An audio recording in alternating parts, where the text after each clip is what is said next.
Well, everyone's talking about moving to Denver, but what is it like to really live here? Welcome to Getting Real Estate with John and Kenda. Yeah, super great to be here. We're both relatively new to Colorado, and before we moved here, I wish there was something like this, a forum where I could understand more about, living in Colorado. Obviously, there's the mountains and everything that we've seen, but you know, I think that this podcast really is all about the real life experiences that we all have here in Colorado that we've experienced anyway in the last year or so that we've lived here. Everything from lifestyle to cost of living to fun little vacation towns or getaway towns, restaurants, and everything in between. So, really excited to dive into this week's podcast to help everybody find out a little bit more about Denver before you actually move. Yeah, I think this week we're going to talk about some of the day-to-day real life crazy things that happen in Denver. And last week our episode was about the cost of living in Denver, and this week it's about the actual what it's really like. And I think it's very appropriate because right now it's May the 6th and we have like 10 inches of snow on the ground. And it didn't snow all winter, but today, May the 6th, like this is Denver, right? Yeah, It was 70 degrees over the weekend, so beautiful, and then rained yesterday and snowed, and, it's there are a lot of things about living in Denver you may not know if you haven't lived here before. I know it's funny. We put posts on social media, and friends from back home in Austin are like, "Oh, heck no, we don't want snow in May." And they used to tell me, you can't really plant anything until after Mother's Day. And this year, having such a mild winter that we did, I know a lot of people went out to the garden centers to get all of their veggies and whatever plants, flowers, for the summer. And sadly, they may not survive, with this, storm that we had, which goes to show like Mother's Day is kind of like that, like that pivot point, right? Between planting or not planting. And I'm glad I waited. So, I know. I was at Costco the other day, and they had these big, beautiful plants, and people were just, like, putting them in their carts. Everyone was so excited. They're in their T-shirts, and it's like, "This is great." And now, yeah, they're all dead. I actually bought a tomato plant, but I just had it sitting on my deck, so I brought that back in the house yesterday, and so it's surviving thus far, yeah. but it's kinda crazy, and this is a perfect segue to what it is actually like to live here day to day, in May. Yeah. You think it's should be summer or spring, and it's snowing. It's snowing. I know, it's crazy. Well, hopefully, and like in Denver, it snows, and then this afternoon or by tomorrow it'll all be gone, which is kind of the joys of being here, right? 300 days of sunshine, and you get these, moments of coldness, which kind of brings that brisk to the air and kind of refreshes your spirit. I think it's kind of the fun one of the fun things that there is about living here. So, I so last agree. week, yeah, totally. So last week we discussed, like you mentioned, the costs of living in Denver. And it was interesting because one of our subscribers, listeners, actually made a comment about one of the big expenses. Yeah, I think that we should address that. That's Thank you for bringing that up. We had a listener who was a little unsettled by our conversation that we had about the cost of insurance and even the inability to get insurance in certain areas because Colorado is considered a dual catastrophe state. We have the high risk of hail and of wildfires, and wildfire season actually began in May. So it was a little scary for this person who's considering moving here. Like, am I going to be able to get insurance? And I think we need to make sure that people understand that you and I, even though we haven't talked about it a lot, we are both real estate agents here and we know the area. And if you have a good agent and you're working with somebody that's helping you relocate, that can tell you what areas are at higher risk than others, we can direct you away from purchasing a home in an area that you can't get insurance or your insurance premiums are outrageous. Yeah, totally. I think that's one of the benefits of working with a good agent, especially here, is one knowing those fire risk areas, which I think is the easiest to predict in terms of insurance rates here, because there are definitely areas. Obviously, the foothills, Evergreen, Morrison, all in that, or Conifer, Grant, all of those areas that. Are really at higher risk because of just the vegetation that exists in Denver proper, and a lot of the suburbs. It's not really a concern. It's really when you get into kind of like the foothills, around the area. Now, hail is tough. I mean, it's going to hail anywhere, everywhere, at any point, right? If there's a storm. So that is a little bit obviously more difficult to predict. And we can also look at insurance history for different areas to help guide, some of the buyers into areas, or at least making them aware, have that disclosure, right? That, there's potential here. And so here's some things you can do to mitigate, like cutting down some of the forestation, just to make it a little bit more difficult for fires to really catch on. Yeah, I live out in the Littleton area and, we have the mountains behind us and sometimes the wind whips down so strongly that I think that's part of the fire risk issue because a few years ago, I think it was 2021, we had the fire that took out so many homes, I think over 1,000 homes, and some of them were like 15 miles or 20 miles apart, these areas that Wow. caught on fire. And it was because the fire would get in the atmosphere and then the wind would carry it to this distant area and catch the dry vegetation on fire. So it is something that you need to be aware of. You need to have a plan. I have a little book that's a fireproof, uh, like it looks like a briefcase, and I have my passports and my deed and everything's in that. So if something were to happen, you just grab it and go. Smart. Um, so I think there are things like that that you can do to be prepared. But we did want to come back on and let you know that you know, this podcast isn't about selling you property, but we are real estate agents. Yeah. So we do know ways to help you avoid those problematic areas and or at least like you said, John, at least be aware Right.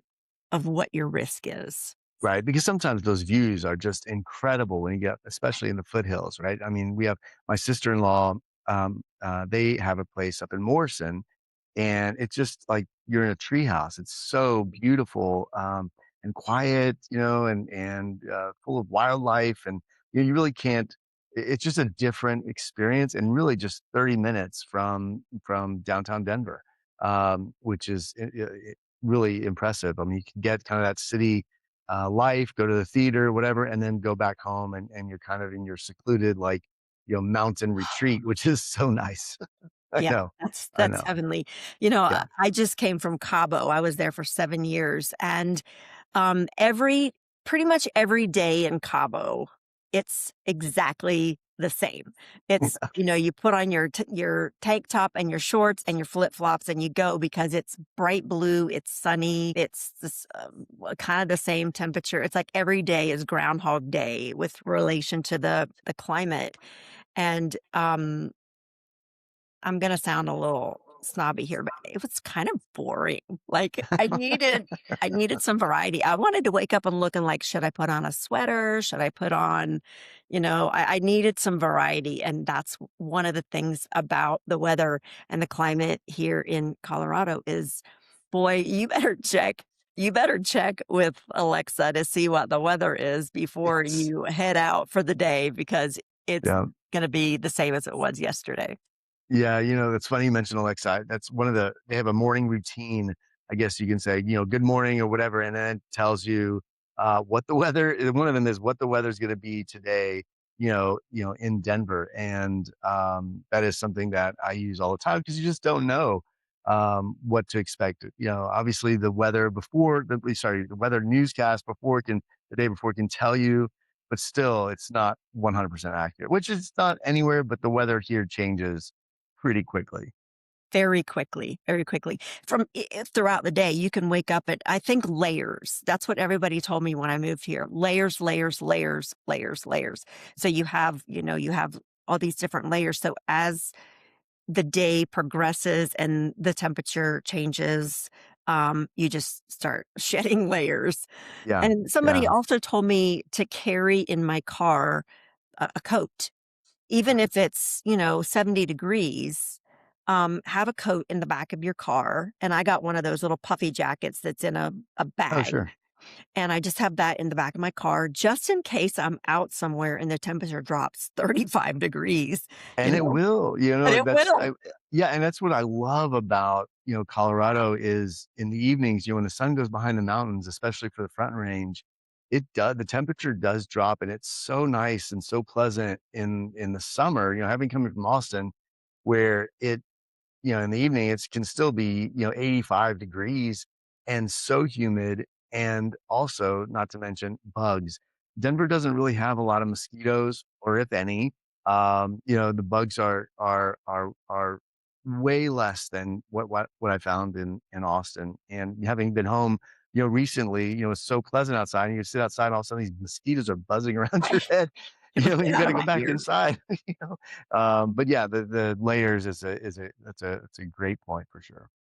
When we first moved here and we were building, one of the things that a couple people told us was to buy a south-facing house. And we didn't really think that would be that big of a deal, but our driveway is south facing. So we did like take that advice. We've never, we're from Georgia, Cabo, Florida. Yeah. We didn't know. So we did purchase our home with a south facing driveway. John, I have to tell you, like when it does snow, like, my backyard will stay maybe for 2 days with snow, but within a few hours, the front yard, which is the south facing, the snow is gone. We never Yeah. have to shovel our driveway or the sidewalk because it just melts so quickly. But our neighbors behind us that are north facing, Yep. the snow can stay for days and days, and they always have to shovel their driveways and their sidewalks. Yeah. So that was probably some of the best advice that I got when we moved here to buy a house that has a south-facing garage. Yeah. Had you No, heard that's a anything great point. about that? Yeah, no, totally. Yep. That and ours does the same. In the front, it melts really quickly. And also the other thing is not only just the snow, but when it'll start to melt for those north facing homes, but it also freezes again and becomes ice. And so it's very slippery. And while the snow may still be there, you also have to worry about the ice, whereas the other homes typically you don't have to worry about that as much. So Yeah, just kind of little things and tips and tricks to think about as people are searching for homes for sure. yeah, and it is a big adjustment if you come from a different state. I also think that another really high point for Colorado is the lifestyle. Um, it's a different kind of lifestyle than we had in Georgia for sure. How Uh-huh. does it relate to the lifestyle that you had in Austin? Yeah, that's a great question. So, Austin in general is also kind of an outdoorsy city. Now, I say that with the caveat that like there's Town Lake, which is downtown Austin, and lots of people run around it, hike around it, kids ride their bikes around it. There's a lot of biking in Austin in general because of the hills. But you have to kind of either drive there to be able to access it, or live close enough by, whether you live in downtown or in a neighborhood close by. So, moving here, we had been coming to Colorado for 12 years, and we love to ski, love to hike. So we knew that there was going to be those opportunities, and some people be maybe moving here because of job relocation, maybe just change of life, maybe moving closer to kids and grandchildren. There's a lot of different reasons people move to Colorado, but one of the things that saved or made the transition a little bit easier for us, when we arrived in the summertime, was just the plethora of things that are to do outside. Right, you've got City Park that has jazz in the park almost every week during the summer, and you go out there It's amazing. People are bring their I mean, literally, it's almost like tailgating. They've got, barbecue grills or, or they bring picnic baskets. There's food trucks out there, and there's live music that's getting played next to the lake in City Park. It's just so beautiful. And again, no mosquitoes. You're right next to the zoos. You're hearing the elephants, trumpet, and it's just a really magical experience. Then we had a lot of friends that introduced us to various hiking trails around Colorado, which were challenging because of the altitude difference, but also so beautiful to be in the trees, and seeing just a different landscape. And then you happen upon, ponds or alpine lakes that are around, and they're just so tranquil. And you just stop and you want to take pictures at from every angle, and it's almost like you have 1,000 images of the same thing from different angles. But it's just really magical. Obviously, people know Colorado for skiing, which is great. Breckenridge is so close. So is Loveland, which is even closer. Those are things that I think have been really great. And I think in general, people just have this mindset of either not necessarily for fitness, just to be active, right? It's kind of a culture where people are like out walking, running, biking, rollerblading, skateboarding, just being around friends. And that's definitely kind of the vibe that we got when we were here, which made it really the transition easier. But like I said, it's not just about fitness. It's just about having an active lifestyle, which is great. And I know a lot of people, are not outdoorsy, but that whole, kind of work life balance, comes in many different shapes and sizes. What do you think about having Colorado as like this, active, outdoorsy place? Do you think you have to be kind of in that mindset to have that work life balance here? John, I don't know if you know this about me, but I am not outdoorsy. I like if I'm gonna go somewhere and spend 4 hours, it's gonna be the mall, but you know what? Living here, it makes me want to be outdoorsy. I can't tell you the joy that it brings me driving to the mall and seeing people on their bikes or out walking with their dog, or I'm so surprised by the work-life balance here because you often see people on their lunch breaks going out for bike rides or going out for a walk or going out to throw a frisbee. People live and then they also work, but they try to live and really enjoy the outdoors, and it makes me want to maybe think about seeing if I can remember how to ride a bike from when I was, I don't know, 10, the last time I rode a bike. Like, maybe I could ride a bike, or makes me wanna get a dog and take my dog for a walk. Sure. I have a cat, and we did buy this little stroller that you put your cat in, which is ridiculous, and But when so Greg cute. it's so funny, Yeah. and when Yeah. Greg, like, we'll go for a walk and Greg refuses to push the little stroller with the cat in it, it's my husband. Yep. He refuses, and so sometimes I kind of fake, like, getting a phone call. I'm like, "Hey, can you push this real quick? I need to take this phone call, I'm a busy realtor, I need to take this." So Yeah. he has to push the stroller with the cat in it because he's so embarrassed by that, but nobody even looks twice at us, pushing our cat in the stroller, like, Yeah. everybody does here, cats and dogs. No, totally. I mean, absolutely. I mean, we went, during Gay Pride last year in Denver. We went down and we saw so many interesting things. But cat strollers is one of them. Some were on harnesses, like walking the cat, through Pride, and It's a kids thing. playing with. Yeah, it's a thing for sure. Yeah, it is a thing. Yeah. Did That's you have awesome. trouble So making what do you? friends here? Because I find You it's a little different because everybody's busy, but they're not busy working. They're busy, like, I'm going to the mountains this weekend, or I'm going hiking, or I'm going here. And so you have to, as an adult, I think, make a little bit more of an effort. How have you found that? You know what? That's really a great point. I think we had to be very intentional to try to meet people and just say yes, Uh-huh. right? One of the things when you move, there's so many things going on. You've got to, just kind of get yourself established, plant your roots, get things done at your house that you probably just purchased. There's a lot of moving parts, but what we found is our neighbors, in Denver, in the surrounding areas, a lot of people like to do things outdoors, whether that's, backyard grilling or just get-togethers.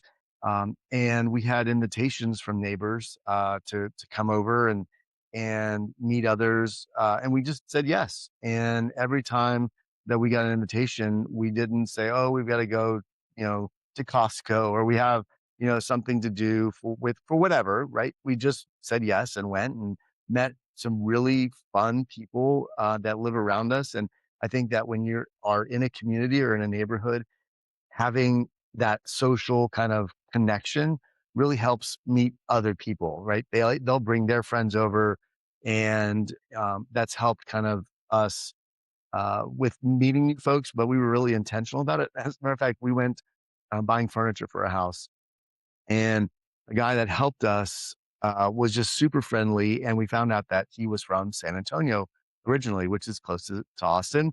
I have family in San Antonio. And so he had given us our number in case, or his number, sorry, in case he had, or we had any questions.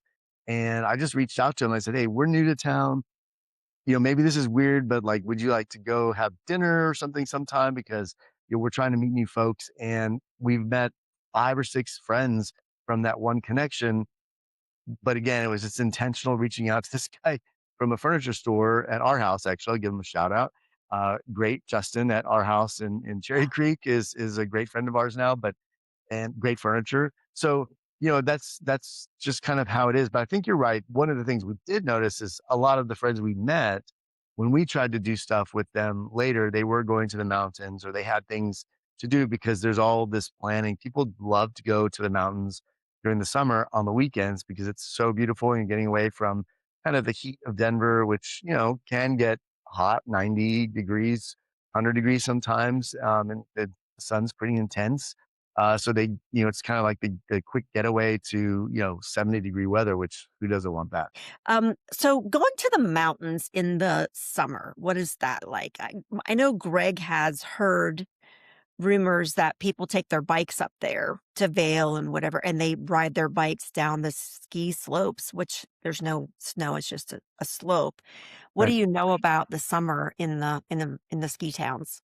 Yes, mountain biking is definitely, I mean, talk about the epitome of mountain biking, is in Colorado because they have, the gondolas or ski lifts have, ways to bring your mountain bikes up, and there are trails just like ski trails that mountain bikers can use to ride, and it really is amazing. I mean, you can be hiking, and there's on certain trails where mountain bikers are also allowed, and they'll be either going up or down. That's not anything I'm ever going to be doing because I don't think I have the stamina to be able to do that. But it is really cool to see them, and they're the epitome of joy for them. Yeah. There's a pass called Guanella Pass that is really stunning to drive. It's a switchback, that goes past many alpine lakes. You can stop and fish in those lakes, and then you come down. And we did this last summer, and we actually um, rented a cabin at this place called Lost Fork Base Camp, and it's in Grant, Colorado, and it's on a stream that's a mountain stream. It's so beautiful, and they have like cornhole, a lot of community barbecue grills, and so you can meet folks. We had a great time. It stormed, rain, and so we cooked underneath our the awning that we had in front of the cabin. But it's just those kinds of things when you get away for the weekend that are easy and really just an hour outside of Denver, and you can just get into this entire outdoors place. And I think even people that live here in Denver, I know I've met many folks that don't go to the mountains anymore, or they don't ski anymore. And I think it's like I think we mentioned in another episode was like in San Antonio, people wanted to go to the Alamo all the time that they visited us, but we never went when we lived there because it was just we were over it, or in Hawaii and you drive by these beaches all the time. It's the same thing here in Denver. I think there's a chance to reconnect with all the beautiful things the state has, and whether you're moving here or live here, I think seeing it from somebody else's perspective kind of shines light on, you know, what we have at our back, at really in our backyard. That is so true. You bring up such a great point that, like, I live in the suburbs, but it's very easy for me to get downtown to go to the theater and to go to these restaurants and For the sure. Rhino Street Fair and all of these different things.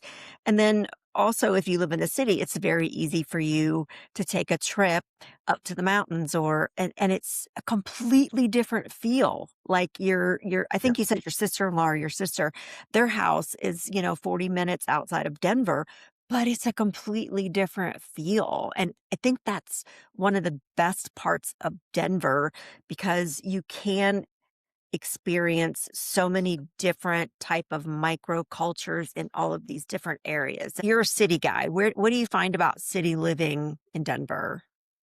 Yeah, we find it to be really a gift. In Austin, we lived in the suburbs and it was great because of the house that we were able to get and just our family was close by, our friends were close by.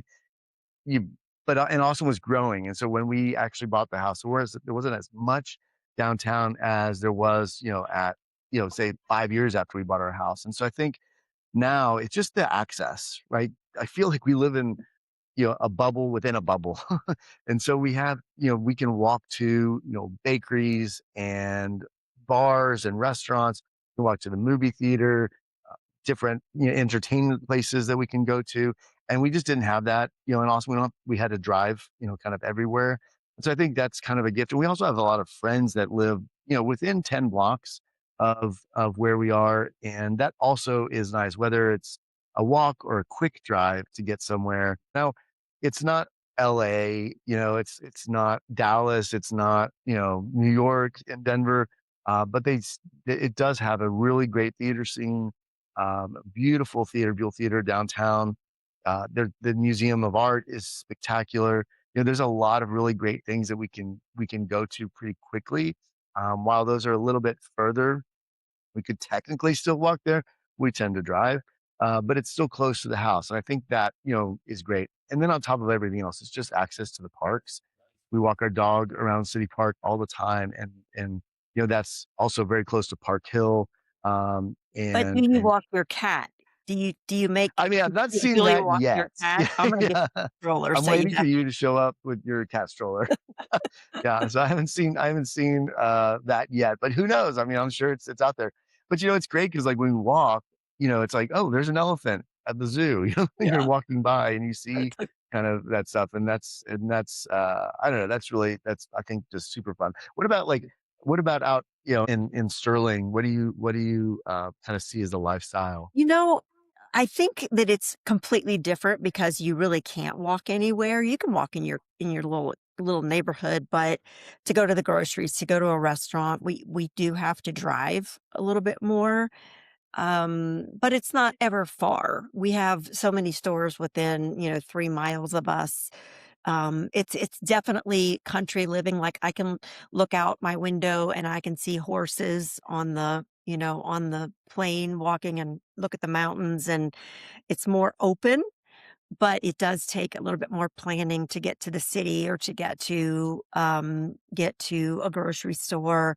Of course, we get Amazon out here. It's not like I'm in the boonies, but, Yeah, but horse and it's just buggy. a completely different feel, and my experience in the city is it's not as hustle bustle as Atlanta was, I and you agree. you feel that same way about Austin, right? Yeah. Yeah, totally. Yep. It is definitely, while there's still all this stuff, accessible, it's not as hustle bustle. Also, there's a different sense of community and acceptance. Just people are just living their life and know that there are others doing the same thing. I think that's just really one of the great things of many, about living, in this area of the country. How do you find the transportation infrastructure? Like, we don't really have a subway, Right. have you ever been on one of the buses or the trains? Like, what's that like? I have not, but one of my best friends, I think Joel Baldazzo's, he's a designer and is actually moving to Denver July 15th. But he took the train, the light rail from the airport to our house, I guess a couple of weeks ago, and he said it was it took from the airport to the station, was about 25-30 minutes, and then he took a bus to from there to our like within blocks of our house. And so from the airport to our house using that transportation was between 45 minutes to an hour, which is not bad. And it cost him $7, right? That's unbelievable, Versus but getting a I new, I can't I'm still trying to picture Joel on a bus. I don't know. I'm still I know, trying to wrap my head around because I know I know, Joel, but so he said it was great, and okay. he spent a lot of time up in Boston, which obviously has great public transportation, but he thought it was just so great that he could go from the train station to our house without having to get a taxi or an Uber or 7 bucks. Lyft or whatever for $7. Yeah, Yeah, that's nothing, and you don't have to you just sit there, you can work, you can, surf Instagram or whatever, and not have to pay attention to anything, which, he really enjoyed. But anyway, I think that the infrastructure, here is better definitely than Austin, for sure. awesome. Well, I think that's kind of a wrap. Obviously, we love living here. We're very happy here. And we would love your feedback. We would love to Yeah, know if there's a specific question. We have so many ideas of things to talk about as we explore this new city that we both moved to, and we kind of learn the special things and the things to avoid. So we would love to hear your feedback as well if you have any questions. absolutely. No, it's great. I love, like you said, love living here, and I love exploring kind of the different things. And as we move forward, I think it's going to be even more fun as we continue to like introduce some of our friends to the audience, business owners, homeowners, historians, people who've been in Denver for a long time. I think it's going to be really a wealth of information. And next week, I think it's going to be great. I know we're talking about specific neighborhoods in and around Denver. I think we're also going to be mentioning some really great places in Cabo from an investment standpoint. I know you have a lot of information about living in Mexico and what that looks like. And I hope that we'll be on location from a really great place here in Denver that kind of has the Cabo vibe to kind of give us that theme. Well, Yeah. please follow us and tell your friends if you know of a family member or a friend who's thinking about moving to Denver. Hey, let them know. Like, hey, check out this podcast, and if you have anything that you would like for us to discuss, please let us know. We are open to exploring all of the different areas in Denver. So, thank you so much for Yeah, watching. absolutely. Absolutely. No, totally. And then also, if you'd like to be on the podcast or you know somebody that should be on the podcast that knows a lot about Colorado or specific things about Colorado, or you're a business owner, let us know. We'd happy to get you scheduled. So true. Awesome. Thanks so All much, right. and we'll see you on the next one. Thanks, everyone.